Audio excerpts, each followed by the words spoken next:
Olá, boa noite. Boa noite. Passa de 30 o número de mortes em Minas Gerais por causa dos temporais. Milhares de pessoas estão fora de casa no estado. Em Betim, equipes de resgate recebem aplausos ao tirar uma criança com vida de um desabamento. E no Espírito Santo, as chuvas também deixam mais vítimas. A tragédia de Brumadinho completa 1 ano. Cerimônias e manifestações lembram a data. Até hoje, as buscas continuam por 11 desaparecidos. Um terremoto deixa mortos e feridos na Turquia. Médicos registram a presença do novo coronavírus em mais um continente, a Oceania. E o presidente da China diz que o avanço do vírus está acelerando no país asiático. Dezenas de brasileiros deportados dos Estados Unidos chegam a Belo Horizonte num avião fretado. Brasil e Índia anunciam acordos de cooperação durante a visita do presidente Bolsonaro. E no aniversário de São Paulo, nossos repórteres registram os sons que simbolizam a rotina da cidade.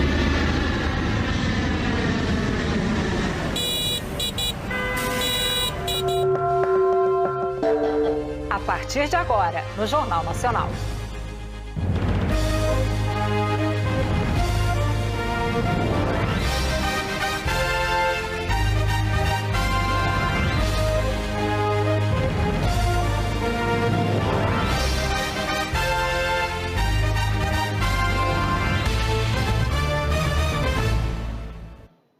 A Defesa Civil de Minas Gerais informou neste sábado que subiu para 30 o número oficial de mortes provocadas pela chuva intensa que atinge o estado.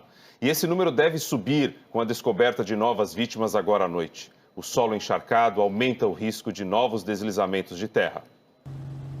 Desde quinta-feira, nuvens pesadas estão sobre o céu da região metropolitana de BH. Entre a noite de ontem e a madrugada de hoje, um temporal provocou inundações e deslizamentos e fez muitas vítimas. Em Betim, 2 deslizamentos de terra mataram 6 pessoas. Em um deles, 3 vítimas eram da mesma família. No outro soterramento, uma criança foi salva. Esse vídeo emocionante mostra o grupo que participou do resgate sendo recebido sob aplausos. Mais uma criança. Em Ibirité, um barranco também cedeu. Uma mulher e os 2 filhos dela, de 6 anos e de 6 meses, morreram soterrados. No início da noite, bombeiros encontraram o corpo de uma outra mulher que também estava sob os escombros. Belo Horizonte enfrenta a maior chuva já registrada na história da cidade. Ruas ficaram inundadas. Uma das principais avenidas da cidade sumiu embaixo d'água.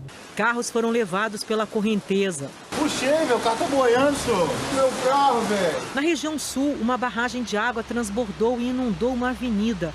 Com tanta chuva, o solo está cada vez mais instável. Em outro ponto da cidade, o alagamento chegou a invadir alguns imóveis. Na região do Barreiro, 8 casas desabaram. 2 corpos foram resgatados no fim da manhã e a suspeita é de que 5 pessoas estejam debaixo dos escombros e da lama. 50 famílias que vivem perto do morro que deslizou foram levadas para abrigos. Esses aqui são moradores que estão sendo retirados aqui de um bairro de Belo Horizonte porque as casas estão correndo risco. Aqui os bombeiros estão trabalhando desde as 10 horas da noite de ontem, já são 4 horas da tarde. Ali havia uma casa que foi derrubada depois de um deslizamento de terra. Ali estavam a mãe, 3 filhos menores e o pai. O homem conseguiu sair. O trabalho de resgate continua. Há risco. Trabalhamos com toda a segurança. Tendo em vista que o solo ainda está encharcado, nós temos previsões de chuvas ainda, então pode ser que haja novo escorregamento. Mas a gente trabalha com toda a segurança, técnica e tática. É o treinamento nosso diário. Enquanto não terminar, nós vamos trabalhar aqui ininterrupto. Enquanto a gente não achar os moradores aí, nós não vamos desistir, não. Um vizinho também pode estar soterrado. As crianças têm entre 7 e 10 anos. O pai acompanha o resgate de perto. Os meninos estavam todos no quarto? Estava em cima da cama, eles tinham acabado de jantar. Aí quando eu voltei para a cozinha, não vi mais nada. Eu fui aterrado também. Estou todo arrebentado aí. A gente vai passando o tempo. A angústia vai tomando conta, né? É doído, é doloroso. Agora há pouco, os bombeiros encontraram 3 corpos na lama. A chuva forte também provocou muitos estragos no interior de Minas Gerais. O Rio São João, em Conceição do Pará, no centro-oeste, subiu 3 metros e 110 internos de uma casa de recuperação ficaram ilhados. Do outro lado do rio, a Polícia Militar bloqueou o acesso. Familiares se juntaram em busca de notícia. Tá tudo alagado, eles estão no refeitório, porque onde eles dormem tá tudo alagado, eles estão no refeitório. Na cidade de Dona Eusébia, na Zona da Mata, o rio transbordou e a cidade ficou debaixo d'água.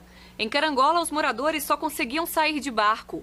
Eletrodomésticos foram carregados pela correnteza. A prefeitura decretou situação de emergência em Muriaé por causa da chuva. Pelo menos 350 famílias estão fora de casa. Levou colchão, os eletrônicos pequenos está levando, né? Os grandões vai ver se consegue levar depois, porque é muito pesado para passar, né? No Triângulo Mineiro, a água levou parte do asfalto de uma rodovia que foi interditada. A Defesa Civil de Divinópolis está monitorando de perto a situação do rio Itapecerica, que já subiu mais de 1 metro acima do nível. Os agentes estão percorrendo as áreas com risco de alagamentos para alertar os moradores. Em Nova Serrana, a água arrastou um carro para dentro do córrego. Meu carro foi embora, mas graças a Deus não tinha ninguém, né? Não teve vítima fatal, minha família está comigo. Bens materiais a gente trabalha, Deus a saúde, a gente recupera outro. Vamos ao vivo a Belo Horizonte para o balanço mais recente das consequências dessa chuva. E quem tem as informações para a gente é o repórter Gabriel Sena. Boa noite. Boa noite, Rodrigo. Eu estou aqui na região noroeste de Belo Horizonte, onde um deslizamento de terras ontem à noite deixou 5 pessoas desaparecidas. Uma mulher, os 3 filhos e um vizinho da família. Os corpos da mulher e de 2 filhos foram encontrados agora há pouco, por volta das 7 horas. Os bombeiros agora buscam os corpos da criança e do vizinho da família. Eles estão com maquinário pesado aqui, disseram que vão continuar até que os corpos sejam encontrados. Na região do Barreiro, onde também houve outro deslizamento, os bombeiros tiveram que suspender as buscas agora no início da noite por causa das más condições do terreno. 5 pessoas ainda podem estar sobre os escombros. No centro-oeste de Minas, os 10 internos de uma casa de recuperação em Conceição do Pará, que a gente viu na reportagem agora há pouco, também foram resgatados. Em todo o estado, há mais de 1.500 pessoas desalojadas ou desabrigadas. 30 mortes já foram confirmadas, mas elas não incluem, por exemplo, essas vítimas resgatadas agora por aqui. Ainda há outros 17 desaparecidos, Rodrigo e Juliana. Chuva que continua pelas capas aí, como a gente pode ver. Obrigado pelas informações, viu? Boa noite. No Espírito Santo, a chuva também provocou muitos prejuízos e quase 5.000 pessoas estão fora de casa. Ilhado dentro desta casa estava um senhor de 64 anos, há 4 dias sem comer. Só hoje ele foi retirado pela equipe de resgate aéreo do governo aqui do Espírito Santo. No município de Iuna, uma casa encheu d'água. A família enfrentou a enchente para conseguir escapar. A polícia ajudou no resgate. Também em Iuna, um galpão desabou. Esse café. Nossa Senhora! Os bombeiros confirmaram a morte de 2 crianças soterradas no temporal de ontem à noite. Uma em Iuna e outra em Conceição do Castelo. Desde a semana passada, 9 pessoas morreram por causa da chuva. Quase 5.000 estão fora de casa. Este é o telhado da rodoviária do município de Castelo, a única parte que ficou acima da água. De manhã, uma casa veio abaixo. Nossa Senhora da Penha! Em Cachoeiro de Itapemirim, os moradores receberam um alerta do risco de enchente. O nível do rio subiu e transbordou. A água inundou o centro da cidade. Outros 4 municípios do sul do Espírito Santo ainda se recuperam da chuva de 8 dias atrás. O que não falta é gente querendo ajudar. Aqui no município de Iconha, cerca de 500 voluntários tiraram sábado para fazer o mutirão de limpeza e retirar a lama que invadiu as ruas após o forte temporal da semana passada. Paz, enxadas e muita água. Nem a chuva atrapalhou o mutirão. As pessoas perderam tudo. Então a gente está trazendo alimentação, né, lanche para eles, o que der para fazer, a gente vai fazer. O Vanoel, vendedor de coco, levou um caminhão com mais de 6.000 para doar. Uma tristeza de ver o cenário que está vendo aqui, mas ver esse povo todo aí ajudando, essa multidão de gente ajudando, é uma coisa gratificante ver, entendeu? O governador Renato Casagrande disse que vai pedir a ajuda do governo federal para reconstruir as regiões atingidas pela chuva. O valor que nós vamos ter que investir na recuperação do estado, com certeza chegará perto ou passará de 300 milhões de reais. também por causa das chuvas, 3 rios transbordaram nas regiões norte e noroeste do estado do Rio. 8 municípios foram atingidos. 6.000 pessoas tiveram que sair de casa. Em Itaperuna, o barco se tornou o único meio de transporte possível em várias áreas. E foi assim que pacientes do maior hospital da região foram transferidos. Em outro ponto, um grupo se arriscou pulando de cima de um caminhão num valão que transbordou. E um jovem que pulou nesse rio está desaparecido. Vamos saber mais da previsão do tempo para essa região que está sendo muito afetada pela chuva. Vamos conversar agora com a Jaqueline Brasil. Boa noite, Jaqueline. Qual a previsão para amanhã em Minas, no Espírito Santo e no Rio de Janeiro? É de mais chuva, viu, Juliana? Boa noite para você, também para o Rodrigo e boa noite para todos. A previsão de chuva mais volumosa é principalmente para Minas Gerais e Espírito Santo, e é onde estão concentradas as áreas de instabilidade. Por isso, ainda pode chover forte nas próximas horas. São fortes correntes de vento e esse sistema aqui, a zona de convergência do Atlântico Sul, que provocam a chuva volumosa que está prevista para amanhã também. Pode chover bastante em várias cidades de Minas e do Espírito Santo. Em Itamarandiba, o volume deve chegar a 100, quase 100 milímetros. Em Conha, 60 milímetros é a mesma previsão para a capital, Vitória. Em Belo Horizonte, chove menos.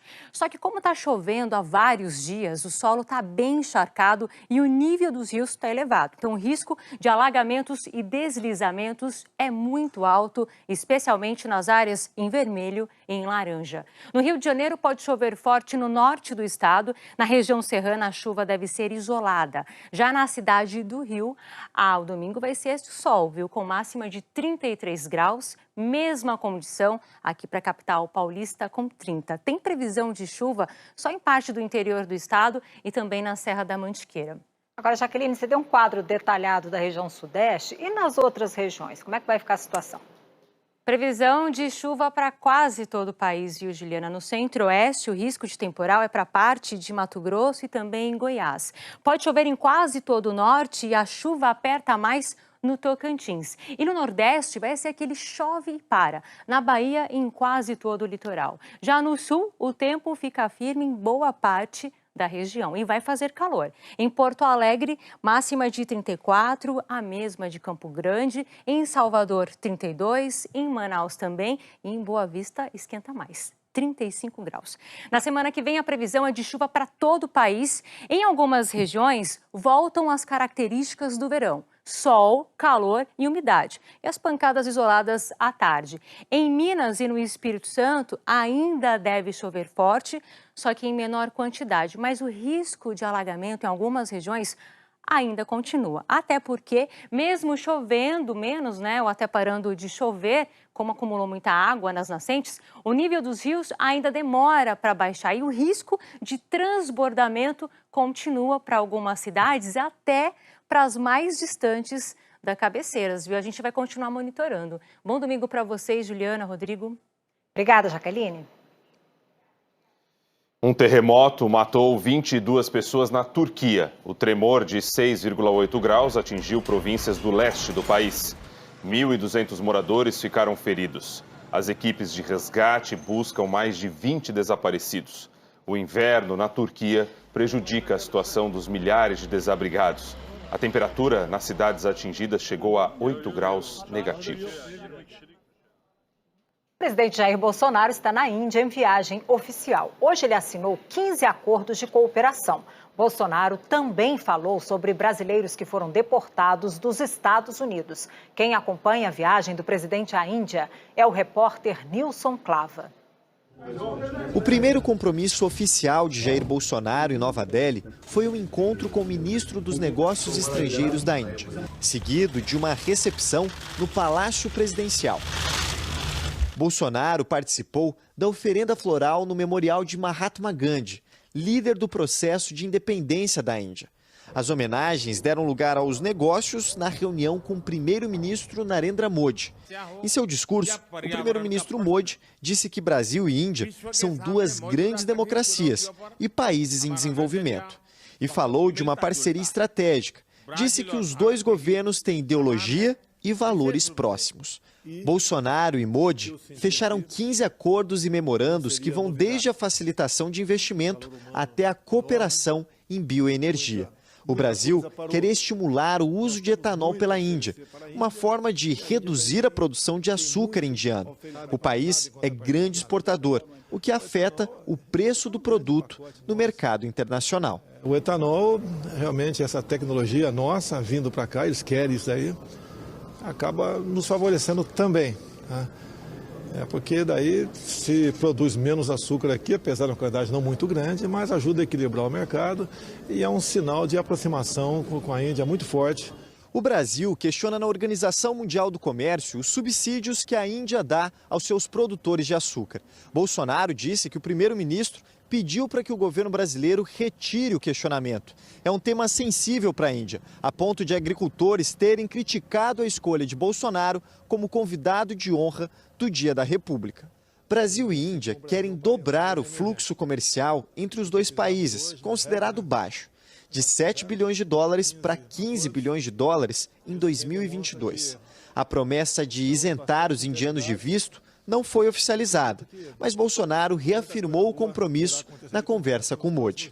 Ao fim das negociações, o presidente foi questionado pelos jornalistas sobre o que achava de Mahatma Gandhi. Eu sou um capitão do exército, ele é um pacifista, tá certo? Mas, obviamente, a gente reconhece o seu passado, sempre pregando a paz, a harmonia, a liberdade. O presidente Bolsonaro também falou sobre os brasileiros que foram deportados pelos Estados Unidos. Um avião fretado pousou hoje em Belo Horizonte, com pelo menos 70 pessoas que foram detidas tentando entrar em território americano pela fronteira com o México. O que eu falar aqui vai dar polêmica, tá certo? Eu acho que qualquer país, as suas leis têm que ser respeitadas, né? Em qualquer país do mundo onde pessoas estão lá de forma clandestina, é o direito daquele chefe de Estado,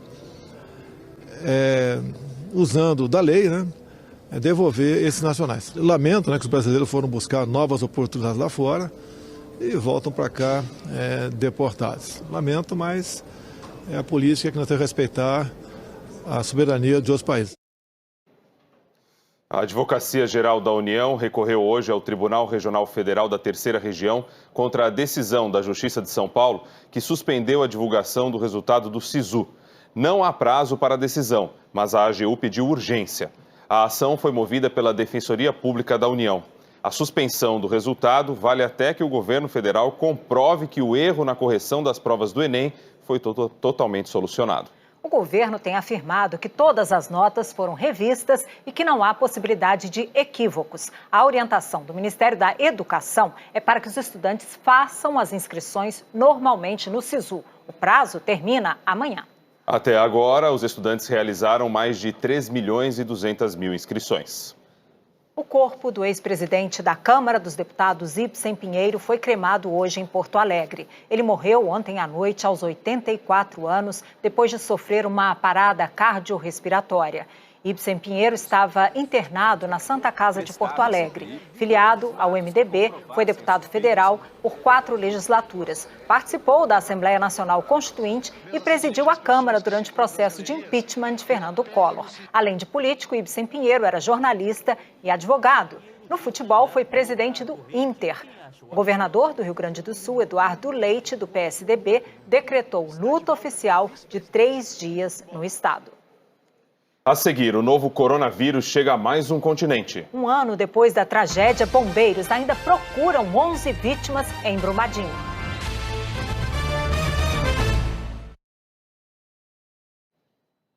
A maior tragédia ambiental do Brasil completou um ano hoje. O rompimento da barragem da Vale, em Brumadinho, matou quase 300 pessoas. E até hoje, algumas vítimas ainda estão desaparecidas no meio da lama de rejeitos de minério. São 366 dias de incansáveis buscas. Os bombeiros ainda procuram os desaparecidos. Movidos pela solidariedade, querem acabar com a angústia dos parentes das vítimas. Quando encontra mais um corpo, salvou uma mãe, salvou um pai, salvou um irmão. Quando eu penso em encontrar minha irmã, eu penso assim, da minha mãe ter esse alento. Se está tendo busca, se está tendo sol, a gente ainda tem esperança. É a esperança que faz a gente acordar, porque todo dia a gente vive a expectativa que pode ser hoje. Há um ano, os bombeiros não param de trabalhar nem durante o período da chuva. Eles montaram aquelas tendas enormes e é lá dentro que eles vasculham rejeito ou deixam o material secar para facilitar as buscas. Nós temos torres de iluminação e ventiladores externos. Então o ar ele fica girando e aquecido ao mesmo tempo. No dia 25 de janeiro de 2019, uma sexta-feira trágica, cerca de 12 milhões de metros cúbicos de rejeito de minério vieram abaixo. A barragem se rompeu ao 12h28. Arrastou trabalhadores que estavam em cima da estrutura e tudo pela frente. 259 pessoas perderam a vida. 11 ainda estão desaparecidas.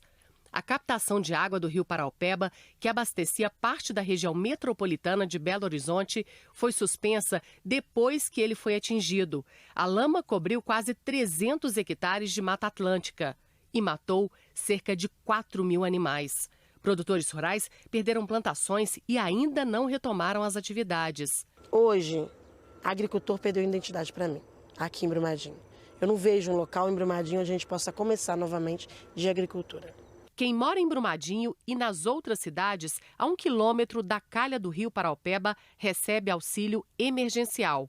A Vale declarou que já fez 5.000 acordos individuais e trabalhistas, que está ajudando os produtores rurais a retomar as atividades, criando condições de melhorar o turismo e investindo para minimizar os danos provocados pelo rompimento. Esse primeiro ano de 2019 foi um ano muito de concepção dos programas, entendimento do diagnóstico, qual a extensão que dos danos provocados, e aí começar a se modelar projetos de retomada econômica, sobre como diagnosticar os impactos, de uma tragédia como essa num território como Brumadinho e a Bacia do Paraopeba, e daí propor soluções de empreendedorismo, como o Brumadinho vai viver uma nova condição sem a mineração, novos tipos de indústrias devem ser atraídos para lá, mantendo as peculiaridades do local, não vamos colocar nenhum elefante branco, nenhuma coisa que não faça sentido naquela região. Há 2 meses, a Polícia Federal indiciou 7 funcionários da Vale e 6 da Tuvisud, consultoria que atestou a estabilidade da barragem pelos crimes de falsidade ideológica e uso de documentos falsos. As investigações apontaram que 2 estudos mostravam que a barragem tinha problemas e que os indiciados sabiam disso. E nesta semana, o Ministério Público de Minas Gerais denunciou 16 funcionários da Tuvisud e da Vale, entre eles o ex-presidente Fábio Schwartzman, por homicídio e crimes ambientais. Quem sofre com a perda de um parente, muitas vezes ainda desaparecido no meio da lama, quer que a justiça seja rápida e eficiente para ter esperança numa nova vida. Eu acredito, até porque se a gente não acreditar nisso, a fé fica abalada, porque não é possível que esse tanto de morte vai ficar em vão. E a nossa luta justamente é para não ficar. Que a justiça seja feita, para minimizar um pouco essa dor e para que não seja impune, que não aconteça mais.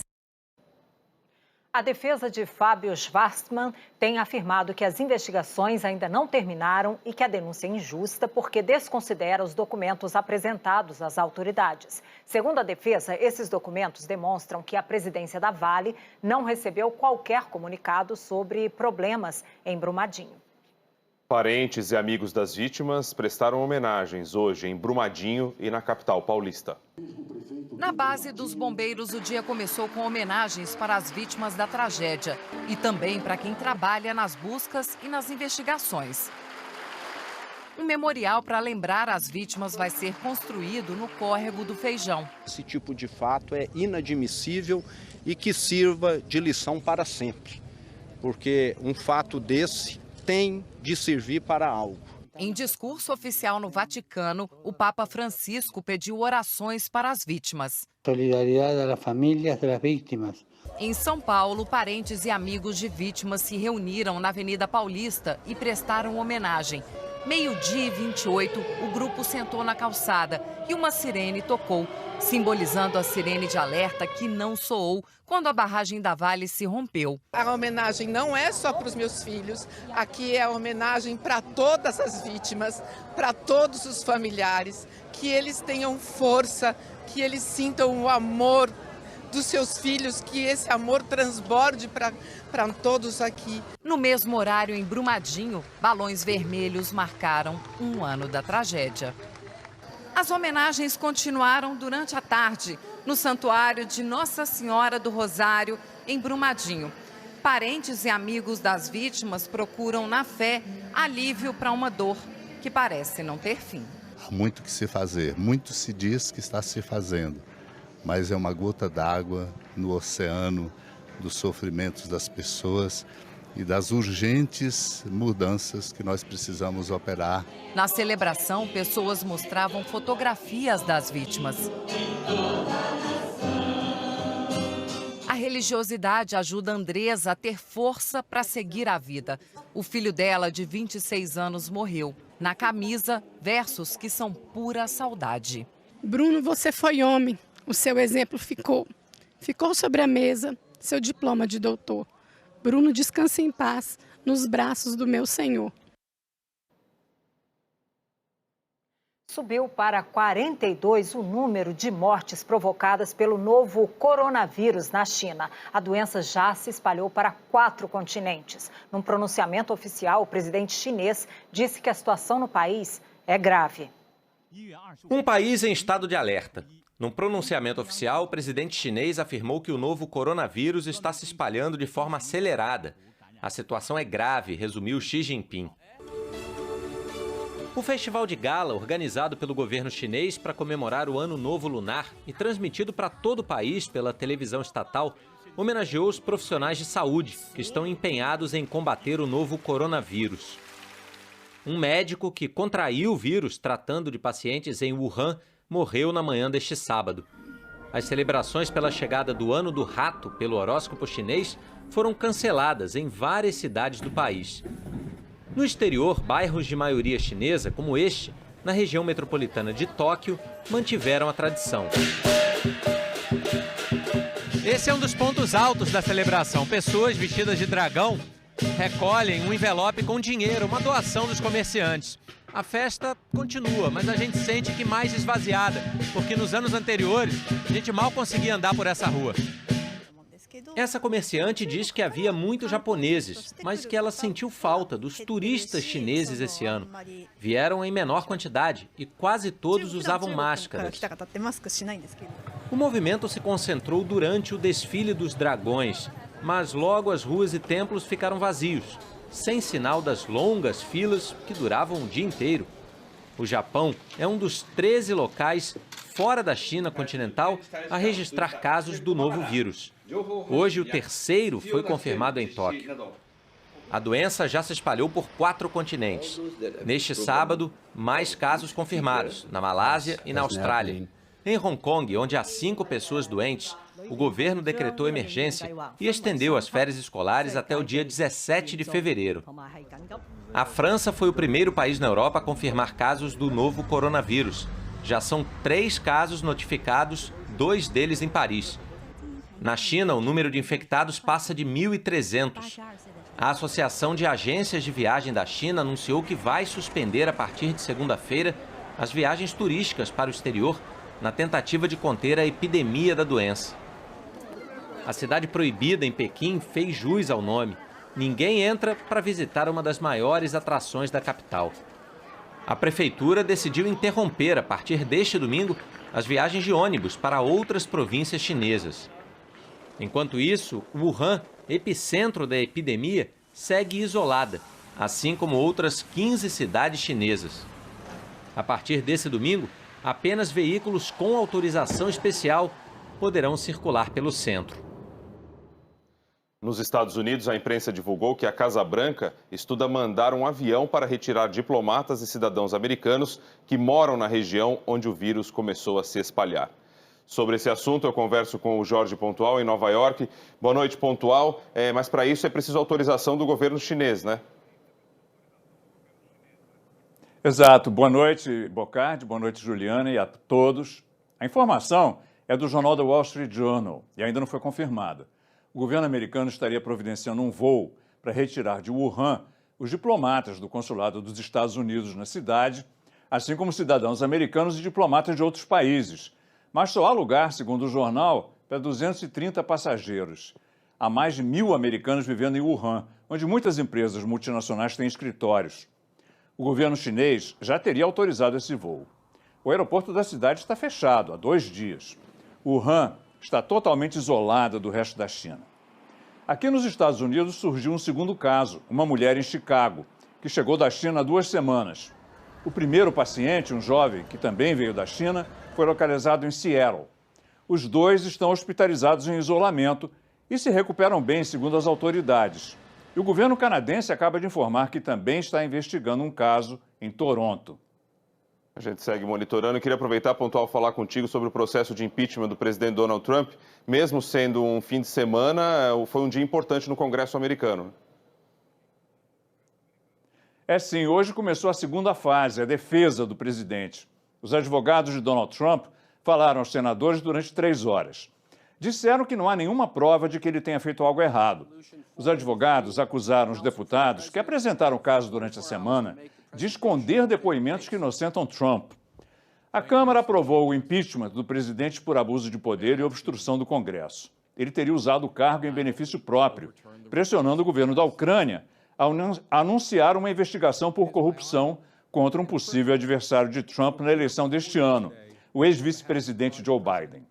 A defesa destacou que o próprio presidente da Ucrânia, Volodymyr Zelensky, declarou não ter sofrido pressão. A ajuda militar à Ucrânia, que tinha sido suspensa por Trump, acabou sendo enviada e nenhuma investigação foi anunciada. Bocardi, Juliana. Obrigado, Pontual. Uma boa noite para todos aí. Obrigada, Pontual. O novo coronavírus também vai ser assunto amanhã no Fantástico.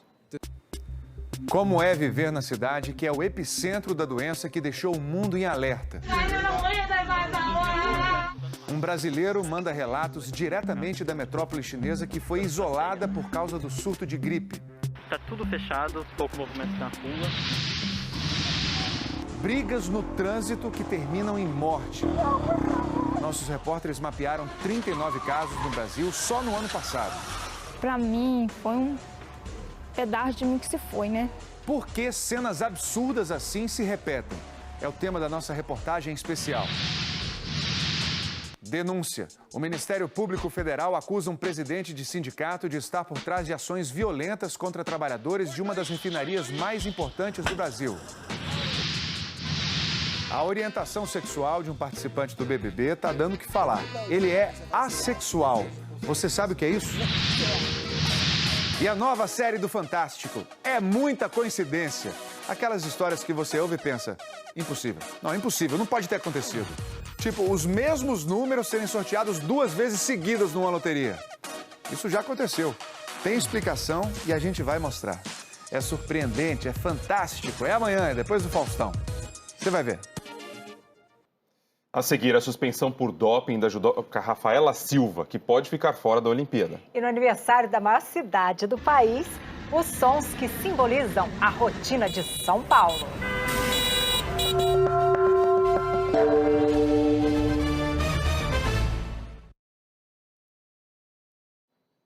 Agora o futebol. O Internacional venceu o rival Grêmio e conquistou a Copa São Paulo de Futebol Júnior. As duas equipes empataram em 1-1 nos 90 minutos da final. Thiago Barbosa, contra, fez o gol do Grêmio.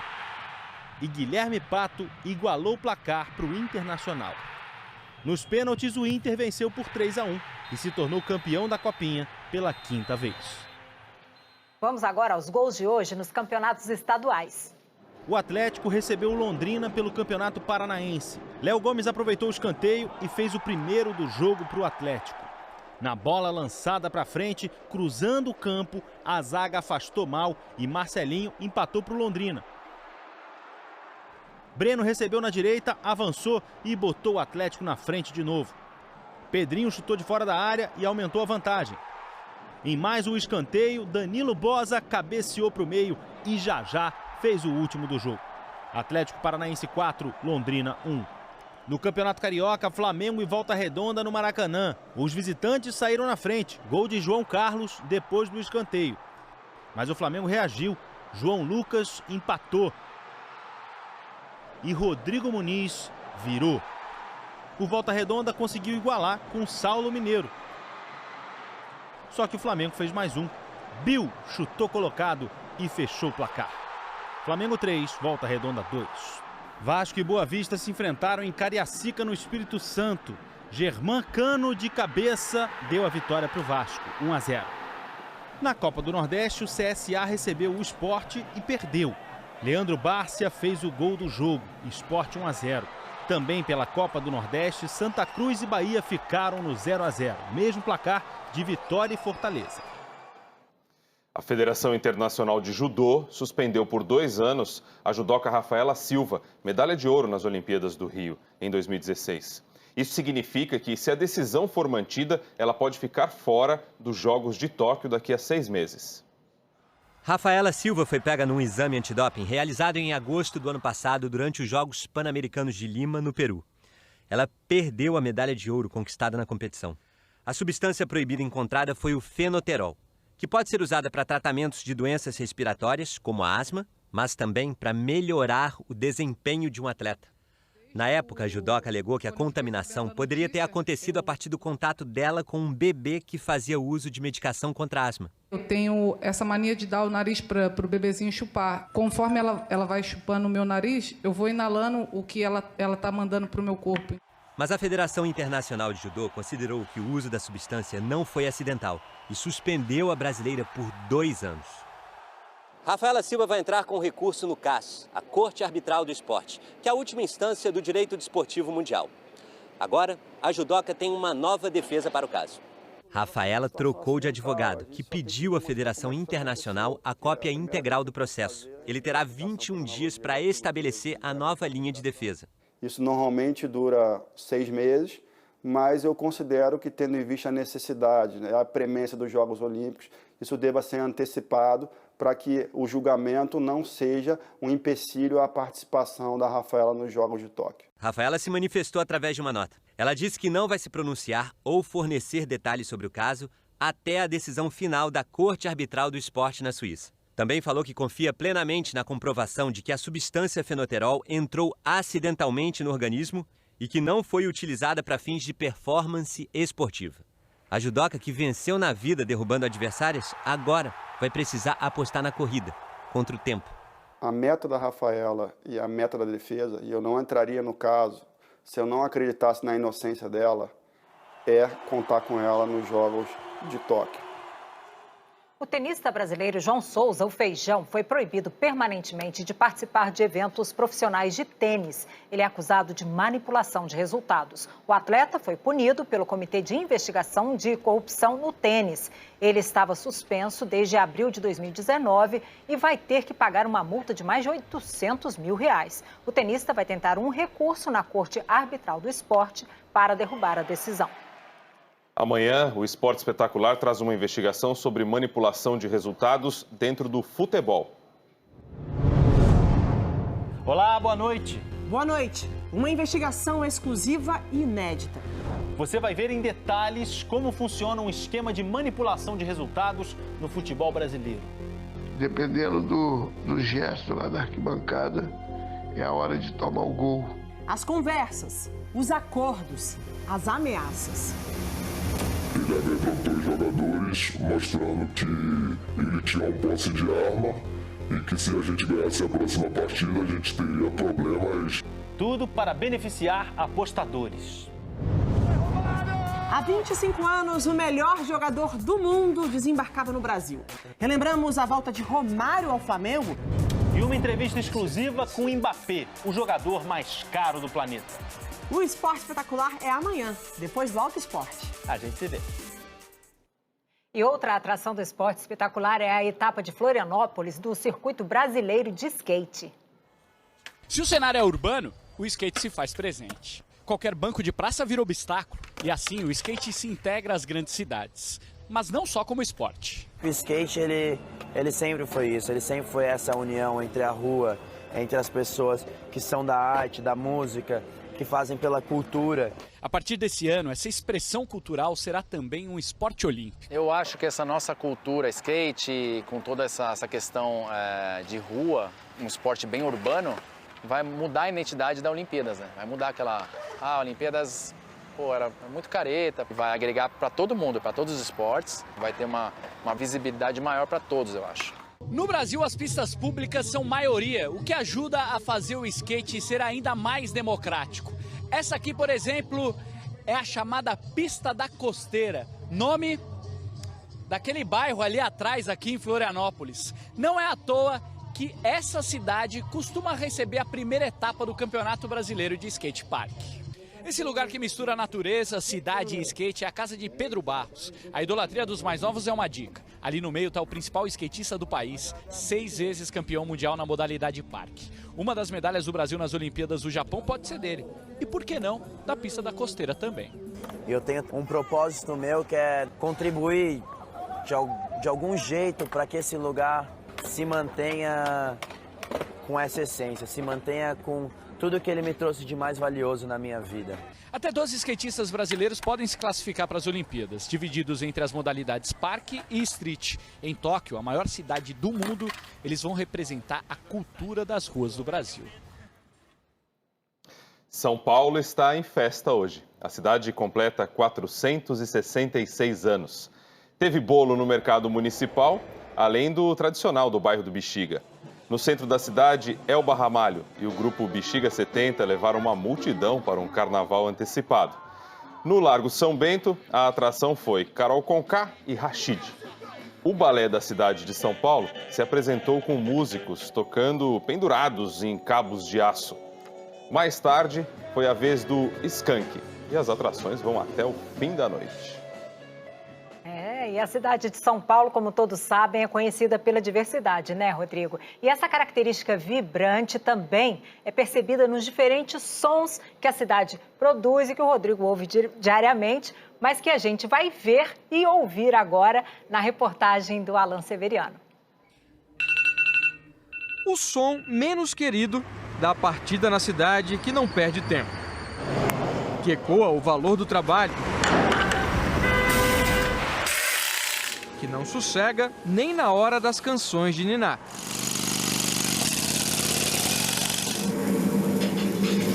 A ignição dessa sinfonia complexa chamada São Paulo passa logo cedo pela tradição das padarias. Os ruídos sobre rodas ou trilhos marcam um ritmo de longos deslocamentos.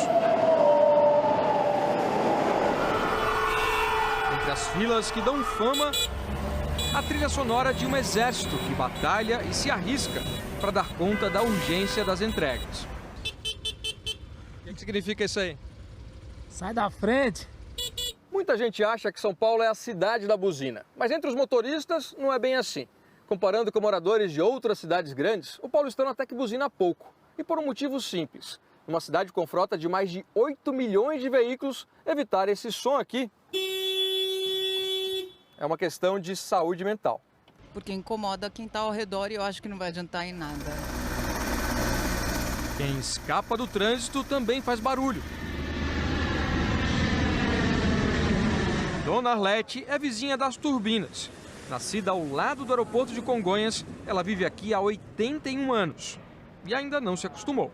Cada 6 minutos, como você viu, passa avião, né? E o barulho é forte. Olha a qualidade, vem que tem, vamos, olha a qualidade.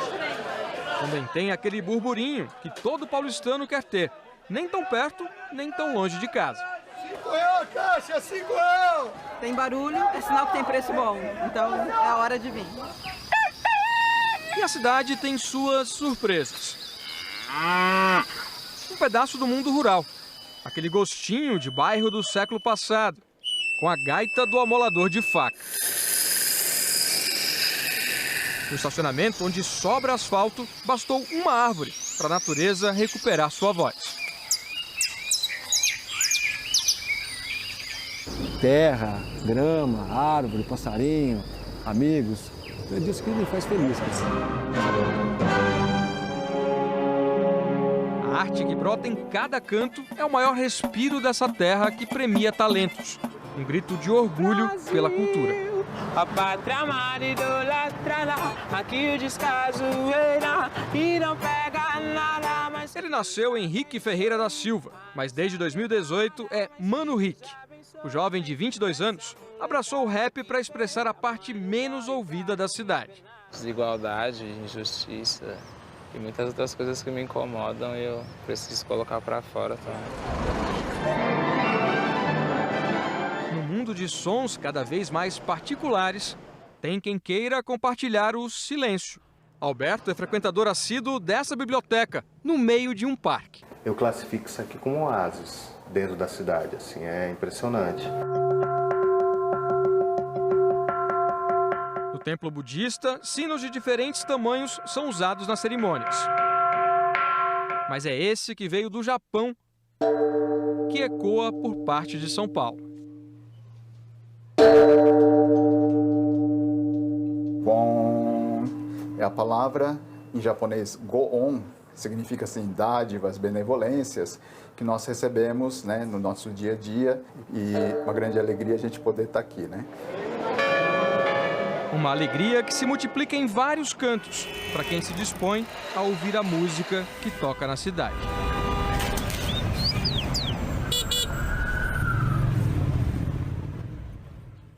Trilha sonora que nós de São Paulo adoramos.